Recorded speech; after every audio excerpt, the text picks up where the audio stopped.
Bonjour et bienvenue dans notre émission Sagesse bouddhiste. Trouver la voie et y consacrer sa vie.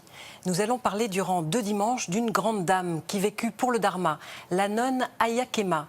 Cette mère de famille d'origine allemande qui connut les souffrances de la Seconde Guerre mondiale contribua à faire connaître sa propre découverte de la méditation, à enseigner le Dharma et à mettre en valeur les femmes dans la tradition Theravada des moines de la forêt. Ayant traversé bon nombre d'épreuves dans la première moitié de sa vie, elle fut à l'origine de plusieurs temples, en Asie comme en Occident. Sa spécificité, si l'on peut dire, était la méditation qu'elle enseignait avec notamment les jhanas, les stades successifs de concentration dont nous parlerons précisément dimanche prochain. Aujourd'hui, avec notre invitée Jeanne Schutt, nous verrons comment la vie d'Ayya-Khema illustre tout à fait les enseignements du Bouddha, comment notamment les souffrances qu'elle connut la mirent sur la voie de la méditation puis de l'enseignement, elle qui alliait détermination et simplicité. Jeanne Schutt, bonjour. Bonjour. Vous pratiquez le bouddhisme dans la tradition de la forêt depuis une trentaine d'années. Longtemps, oui. Vous traduisez les enseignements de maîtres anglophones à l'oral, mais aussi à l'écrit. Et puis, depuis quelques années, vous animez des sessions de méditation et des retraites dans la Drôme, près de chez vous. C'est ça. Merci d'être venu parler aujourd'hui avec nous de Ayya-Khema. Alors justement, vous êtes passionné pour Ayya-Khema. Comment est-ce que vous êtes allé à sa rencontre, finalement ? Alors au départ, c'est un ami qui m'a parlé d'elle. Il avait rencontré beaucoup de grands maîtres de la tradition de la forêt en Thaïlande notamment. Et il m'a dit, mais tout de même, la personne qui m'a le plus marquée dans ma formation spirituelle, ça a été une femme, Ayya-Khema. Et je me suis posé des questions. Et là, il m'a dit, je vais te donner tous les livres et les cassettes des enregistrements qui ont été faits dans les retraites où j'ai participé.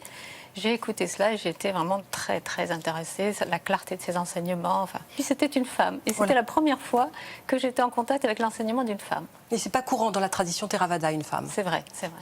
Alors on va voir comment sa vie a illustré parfaitement, magistralement, les enseignements du Bouddha. Dans la première partie de sa vie, c'était plutôt une partie difficile, faite d'épreuves et de souffrances. Oui, alors c'est dans ce sens-là, puisque le Bouddha parle essentiellement de la souffrance et des causes de la souffrance pour pouvoir les éradiquer. Quand on parle de causes de la souffrance, on parle de l'impermanence. C'est-à-dire que nous attachons aux choses qui sont agréables, mais comme elles sont impermanentes, nous allons souffrir de leur disparition. Et justement, c'est ce qui est arrivé à Ayya-Khema. C'était une petite fille qui est née en Allemagne en 1923. En 1936, Hitler fait un beau discours où elle découvre qu'elle n'est pas allemande, elle est juive, donc elle perd sa nationalité. Elle est chassée de l'école. Son père, qui possédait sa propre entreprise, est dépossédé. Et il voit très bien, la famille voit très bien que la situation ne va faire qu'empirer. Autre problème dont le Bouddha parle comme cause de la souffrance, c'est la séparation de ce que l'on aime. Et justement, ses parents vont vouloir la mettre à l'abri en l'envoyant en Angleterre avec un convoi d'enfants juifs. Et là, donc, elle va être séparée de ce qu'elle aime, de sa famille. Là, une autre cause de souffrance, être en contact avec des gens avec qui on n'est pas bien. Et c'est le cas, elle est dans une famille qui ne l'accueille pas gentiment. Elle est malheureuse, elle ne connaît pas la langue, elle est vraiment très mal. À nouveau, la souffrance typiquement décrite par le Bouddha. Et puis, l'impermanence fait que les choses changent. Elle se retrouve à Shanghai, où ses parents ont émigré. Et là, les choses changent positivement, puisque ses parents se sont bien installés. Son papa a recommencé un petit magasin qui marche bien. Elle va à l'école, on lui apprend des cours de secrétariat. Et voilà que les Japonais arrivent, à nouveau l'impermanence, et cette fois, ils sont tous enfermés dans un ghetto à Shanghai. Et là, elle a vu une chose qui l'a vraiment touchée pendant des années, elle ne l'aura jamais oublié, c'est que son père, qui avait eu le courage de recommencer un travail en Allemagne, puis d'émigrer, recommencer encore une petite entreprise à Shanghai, elle a baissé les bras. Et ce sentiment de construire, reconstruire, mais à quoi bon ? Alors justement, après toute cette vie à rebondissement, elle va s'installer aux États-Unis où elle va connaître une vie plus stable et puis une vie moderne assez confortable finalement. Mais ce n'est pas forcément ce qu'elle attendait de la vie. Exactement. Elle va continuer à avoir des questionnements de type existentiel. À quoi bon ? Ça va rester ça pour elle. Et elle va, par exemple, se retrouver que 2 enfants, un mari, une petite maison, un travail. Tout a l'air d'aller bien. Et son mari en est enchanté, lui. Elle s'est mariée à Shanghai avec un homme qui avait aussi vécu le ghetto, qui était un Allemand beaucoup plus âgé qu'elle. Et lui, il était ravi de cette nouvelle vie, mais pas elle. Et elle voulait comprendre le pourquoi de toutes ces souffrances. Et donc, ils vont finir par divorcer. Là, elle part avec son plus jeune enfant qui a 2 ans. Sa grande fille préfère rester avec son père. Et elle part avec son enfant dans un centre, une espèce de communauté spirituelle qui a été créée au sud des États-Unis, qui accueille des gens qui se posent des questions. Il y a Aldous Huxley, par exemple, ce grand écrivain anglais. Et puis il y a des Indiens qu'on invite, des grands maîtres indiens qu'on invite pour partager une spiritualité nouvelle en Occident. Et là, elle se sent à son aise. Elle trouve un travail dans ce centre et donc elle peut y rester pendant 2 ans. Pendant ce temps, elle communique avec un ami d'Allemagne qu'elle a retrouvé aux États-Unis, qui lui aussi se posait beaucoup de questions. Donc ils sont restés en relation épistolaire. Et il est intéressé, il la rejoint et finalement ils se marient tous les deux.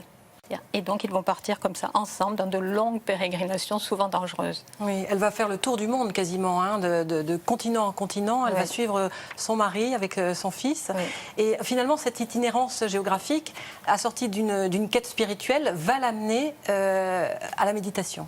Oui, déjà la méditation sur un plan géographique, puisqu'elle va arriver en Inde un jour et apprendre la méditation. Mais déjà, tout au long de ses voyages, elle va rencontrer tellement de dangers où elle va se retrouver face à la peur. La peur de voir Jeffrey, son petit garçon, en danger de mort. C'est arrivé souvent. Et à chaque fois, elle s'est dit, il n'est pas possible que l'amour soit lié à la peur. Si j'aime vraiment, je dois pouvoir lâcher cette peur. Et là, c'était un pas en avant sur la voie du Bouddha qui explique justement à quel point l'attachement crée notre souffrance. De sorte que le jour où elle va entendre l'enseignement du Bouddha, ça va vraiment être intégré très rapidement parce qu'elle l'aura vécu dans sa chair déjà. Elle a appris à lâcher prise finalement, Oui, hein, c'est ça, sans le savoir. Voilà. Alors comment justement, elle découvre d'abord la méditation en Inde, je crois, oui. et puis ensuite le bouddhisme. Oui. Comment ça se passe? Alors la méditation, c'était à Pondichéry, donc à travers leur grande pérégrination, ils arrivent à Auroville, donc l'ashram d'Aurobindo. Et puis là, elle reçoit des instructions de la mère, cette femme française qui enseignait aussi là-bas. Et c'est sa seule instructrice femme. Et elle s'en souviendra longtemps d'ailleurs. Mais quand elle entend parler de méditation, elle sent que c'est un joyau pour elle. Parce qu'elle a trouvé le calme et la paix qu'elle avait toujours cherché. À travers les voyages, elle ne les avait pas trouvés. Mais là, dans la méditation, donc elle se dit, ça c'est quelque chose que j'emporte avec moi. Mais il lui manquait encore le contexte. Et ça, elle le trouvera dans le bouddhisme. Alors, comment découvre-t-elle le bouddhisme, justement? Pourquoi le Theravada? Oui, alors, elle était cette fois-là en Australie. Donc, son mari a réalisé un de ses rêves qui était de créer une ferme biologique en Australie. Et puis, sur cette ferme, un jour, arrive un moine errant, habillé. Donc, il est anglais, mais il est habillé comme les moines de forêt de la tradition thaïlandaise où il a été formé. Et puis, il leur parle de bouddhisme. Et là, tous les deux sont très intéressés, au point qu'ils décident d'établir un espace dans leur ferme pour que ce moine puisse enseigner la méditation. Donc, ils invitent des amis, des voisins. De plus en plus, ces retraites sont connues. Mais ça ne s'arrête pas là. Ayya Khema est passionnée par le bouddhisme, elle lit beaucoup et elle découvre qu'il y a d'autres écoles. Donc elle part en Amérique, elle part dans d'autres lieux en Australie, elle suit des retraites avec des maîtres zen, avec des maîtres de la tradition tibétaine. Puis elle se dit quand même, finalement, c'est ce premier enseignement que j'ai reçu, celui du Theravada et des moines de forêt en particulier, qui lui convenait. Et un jour, suite à une de ses retraites, elle rentre chez elle et sur le quai de la gare, elle attend son grand-fils, qui entre-temps est devenu étudiant. Il lui dit, voilà une lettre de Gert. Et dans cette lettre, il y avait écrit, tu as trouvé ta voie, continue. Moi, ce n'est pas encore ça, je pars. Et elle se retrouve toute seule, dans cette grande ferme qu'elle est incapable de gérer toute seule.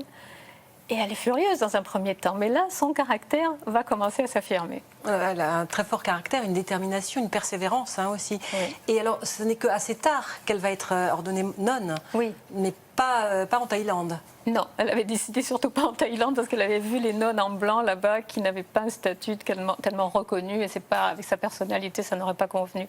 Mais elle va développer son caractère en prenant des décisions importantes, en aidant ce moine à créer un monastère grâce à la vente de la ferme et puis en décidant effectivement de devenir nonne un jour, ce qui était quand même une grande décision à prendre. Elle avait déjà 57 ans.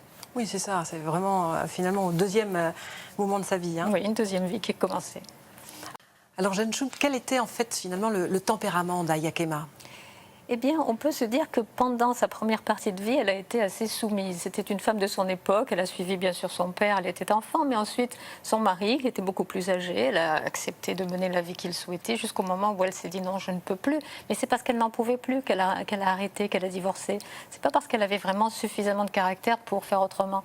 Parce qu'après, elle a encore suivi son second mari dans toutes ses pérégrinations, alors qu'en fait, très souvent, elle disait, dans son autobiographie, elle raconte qu'il y a des endroits où ils sont restés 1 an, 2 ans, elle était très à l'aise, elle aurait bien voulu s'installer, trouver un travail. Mais bon, elle a suivi. Mais quand même, quand son mari l'a laissée, qu'elle s'est retrouvée toute seule avec cette ferme sur les bras, Là, son vrai tempérament est arrivé et donc elle a fait preuve d'un grand génie d'organisation pour vendre cette ferme déjà, et puis pour créer le monastère, elle a donné l'argent au moine. Même moine n'a pas grand-chose, il ne peut pas faire grand-chose avec l'argent. Il faut qu'on fasse pour lui. Et donc elle a été l'organisatrice, la créatrice du monastère. Elle a organisé les retraites pour lui et très vite elle a enseigné avec lui. Et puis elle a pris confiance en elle. Alors, en dehors de la création de monastères, elle en a créé donc en Australie, mais aussi au Sri Lanka, spécialement pour les nonnes. Oui. Et puis aussi le dernier en Allemagne. Oui. Alors au Sri Lanka, c'est là qu'elle a voulu être ordonnée. Et très vite, les femmes se sont approchées d'elle en lui disant, oui, ils ont vu que c'était une femme de caractère, une occidentale qui arrive se faire ordonner au Sri Lanka, ce n'est pas banal. Et donc ils lui ont dit, on a besoin d'aide. En tant que femme bouddhiste, on a besoin d'aide. Et elle va créer un monastère spécialement pour les femmes, donc ça s'appelle l'île des Nonnes, donc sur un grand lac au Sri Lanka. Et plus tard, elle va continuer à représenter les femmes, notamment la première grande rencontre internationale sur les femmes dans le bouddhisme autour du Dalai Lama en 87. Oui, on peut dire qu'elle a contribué un petit peu à leur donner confiance à ces femmes qui ne sont pas très, qui sont un petit peu effacées par rapport à la communauté monastique oui, des hommes. Elle disait, je ne comprends pas, dans toutes les religions, on constate qu'il y a par exemple 200 femmes dans un temple pour 10 hommes, et pourtant ce sont les hommes qui tiennent les rênes de la vie spirituelle. Et il fallait que ça change. Et bien, elle a tenu les rênes de sa propre vie avec beaucoup d'énergie. Alors, hormis les monastères, c'est ce qui est considérable, elle a laissé aussi beaucoup d'enseignements en langue anglaise, notamment, et allemande. Oui. Comment sont-ils faits, ces enseignements? À qui s'adressent-ils? Ils s'adressent essentiellement aux laïcs. Parce qu'en tant que nonne, elle n'avait pas le droit d'enseigner aux moines, même s'ils s'arrangeaient pour écouter ces enregistrements quand ils en avaient l'occasion. Mais donc elle enseignait à des laïcs en anglais. Elle était souvent invitée aux États-Unis et en Allemagne. Et donc elle a ensuite récupéré, mis en forme, disons, les transcriptions que ses disciples faisaient de ses enseignements. Et elle en a fait des livres qu'elle a bien supervisés elle-même. Elle a même fait créer une maison d'édition par ses disciples allemands, donc qui s'appelle Jana Verlag. Jana parce que c'était un point important de son enseignement, la méditation. Alors justement, pour conclure, quel sera finalement le point le plus marquant de son œuvre, Ayakema? Alors justement, sa grande force, c'était d'enseigner la méditation, et en particulier les jhanas qui correspondent à ce qu'on appelle la concentration juste. Le Bouddha a donné une voie octuple, et la dernière partie s'appelle concentration juste, et il la subdivise, notamment dans un grand enseignement reconnu par toutes les traditions bouddhistes qui s'appelle les 4 fondements de l'attention. Il la subdivise en 4 parties qui correspondent à ce qu'on appelle les 4 jhanas dans la tradition du Theravada. Et donc, c'est ce qu'elle enseignait, qu'elle a réussi à remettre, disons, au goût du jour. C'est une expression un peu facile, mais dans le sens que ça s'est à nouveau répandu en Occident. Quand elle a pratiqué ça elle-même, elle a rencontré un vieux moine au Sri Lanka qui lui a dit « C'est merveilleux, c'est un art qui se perd, il faut que tu le transmettes ». Et c'est vraiment ce qu'elle a fait tout le reste de sa vie. Alors c'est précisément ce de quoi nous parlerons la semaine prochaine, sur la méditation et les jhanas en particulier, qui est donc une spécificité d'Ayakema. Tout à fait. Merci beaucoup Jeanne Schut d'avoir répondu à nos questions ce dimanche. Nous vous retrouverons donc la semaine prochaine pour la suite de l'émission. Pour en savoir un peu plus, voici quelques suggestions de lecture. Tout d'abord de notre invitée Jeanne Schut, Et s'il suffisait d'être présent, édition Sully. Il s'agit donc d'une présentation de l'étonnante vie, mais aussi des enseignements d'Ayakema sur les thèmes qui lui tenaient à cœur, dont celui de la méditation. Être une île de Ayakema aux éditions Dharma. Il s'agit du seul livre édité en français de cette femme qui s'exprimait en allemand et en anglais. On y découvre par exemple comment la tendresse permet de développer la pratique de la méditation. Et puis enfin, Liliane Silburn, Une vie mystique par Jacqueline Chambron, édition Almora. Voilà qui termine notre émission, à voir ou à revoir toute la semaine sur le site internet de France 2 en cliquant plus.fr. Merci de nous avoir suivis. Nous vous retrouverons avec bonheur la semaine prochaine pour la suite de ce programme. Très bon dimanche.